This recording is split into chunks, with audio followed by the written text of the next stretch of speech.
Then इसके बाद जो नेक्स्ट क्वेश्चन है that is question number 26, find the mean number of heads, find the mean number of heads in 3 tosses of a coin. मतलब कोई coin है आपका, उसको 3 बार उछाला जाता है। अब 3 बार उछाला जाता है तो उसके लिए आप प्रोबेबिलिटी डिस्ट्रीब्यूशन बना सकते हैं। उस प्रोबेबिलिटी डिस्ट्रीब्यूशन का ही हमें क्या निकालना है, मीन निकालना है। तो ध्यान से समझिएगा, इसमें 2 क्वेश्चन बन सकते हैं। वो प्रोबेबिलिटी डिस्ट्रीब्यूशन बनवा सकता है for 3 tosses of a coin, and उसी प्रोबेबिलिटी डिस्ट्रीब्यूशन का मीन निकलवा रहा है। तो सबसे पहले इसको करने के लिए आपको 3 टॉसेस का सैंपल स्पेस बनाना आना चाहिए। अगर नहीं आता है तो उसको भी आप यहां पर सीखेंगे। जरा देखिए कैसे। लेट S denotes द, या फिर H denotes the event of getting head,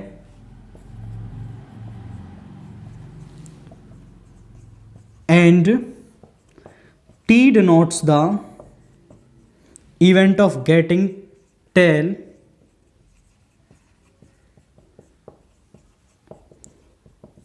and S is the sample space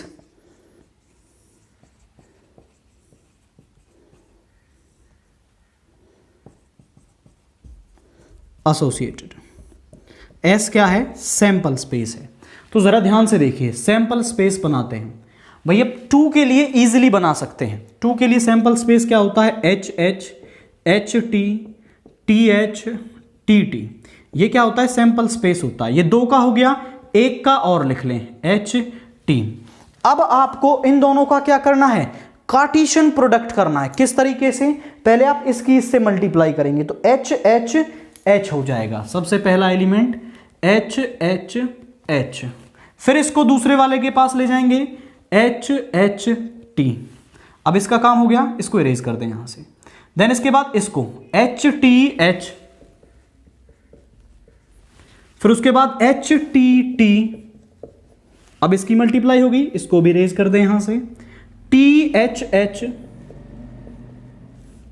T H T. इसका भी काम हो गया, इसको ले लें हम, T T H, T T T.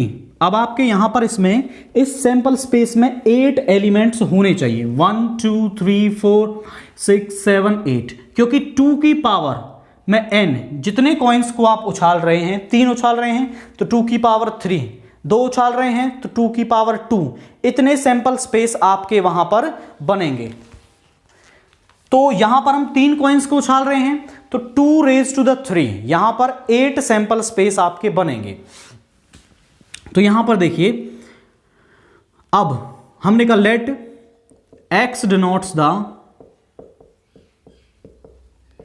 Random variable, let x denotes the random variable of success, random variable of number of heads। Number of heads के लिए हमने रैंडम वेरिएबल मान लिया, तो x की वैल्यू क्या हो सकती है, 0 1 2 और 3। देखिए, हो सकता है आपको एक भी हेड ना मिले, हो सकता है आपको एक हेड मिले, या फिर हो सकता है आपको 2 हेड मिले, या फिर हो सकता है आपको 3 हेड यहां पर मिले। सबसे पहले हम निकाल रहे हैं p x is equal to 0, जहां पर एक भी हेड ना मिले, मतलब पहले में भी टेल, दूसरे पर भी टेल और तीसरे में भी टेल। इसको आप लिख सकते हैं P T into P T into P T, और पी टी देखिए हमने यहां पर लिख देंगे पी एच, हेड आने की जो प्रोबेबिलिटी है वो होती है 1/2, और पी टी टेल आने की भी प्रोबेबिलिटी 1/2। तो यहां पर हम लिख देंगे 1/2 इंटू 1/2 इंटू 1/2, और ये हो गया 1/8। या फिर इसको करने का एक दूसरा तरीका भी है, भाई यहां पर देख लो किस में एक भी हेड नहीं है, केवल ये एलिमेंट है जिसमें एक भी हेड नहीं है आपका।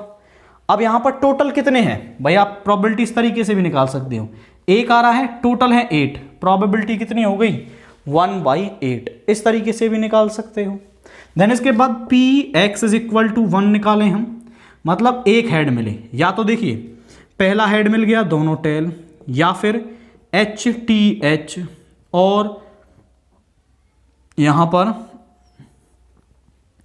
THT या फिर TTH।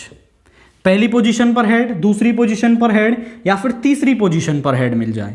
आप यहां देख लें इसकी जो प्रोबेबिलिटी है वो कितनी होगी आपकी, ये 3 ही एलिमेंट होंगे आपके।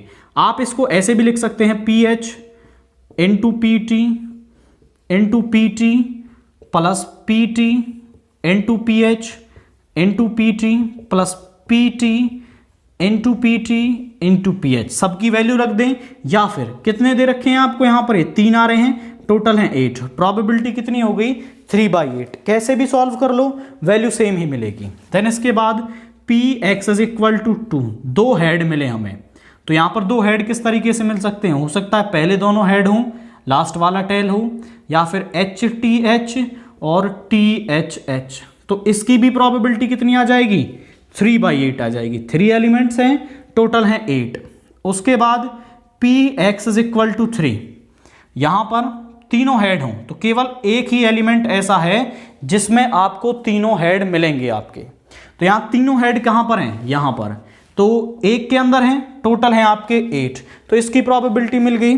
तो अब हम बना लेते हैं इसके लिए प्रोबेबिलिटी डिस्ट्रीब्यूशन। आप इसका एक स्क्रीनशॉट लें, हम इसको यहां से इरेज करने वाले हैं।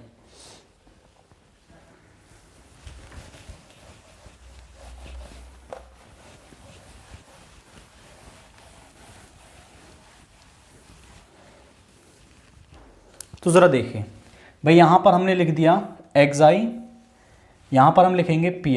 xi है 0 1 2 3।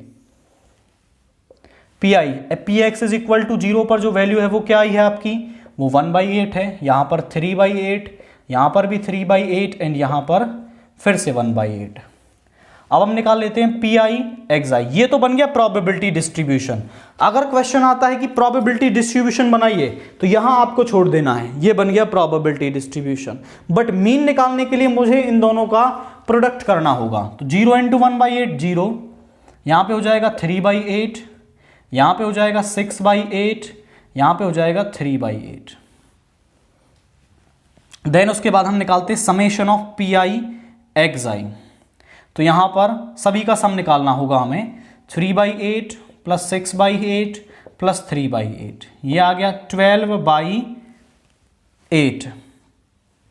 यहां पे आ जाएगा 4 3 जा 12, ये आ गया 3/2।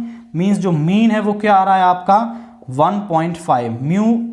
मीन जो है उसको हम म्यू से डिनोट करते हैं। जो क्या आ रहा है इस क्वेश्चन के लिए, वो आ रहा है 1.5। तो आपको पहले प्रोबेबिलिटी डिस्ट्रीब्यूशन बनाना है, देन इसके बाद आपको उसके लिए मीन फाइंड आउट करना है।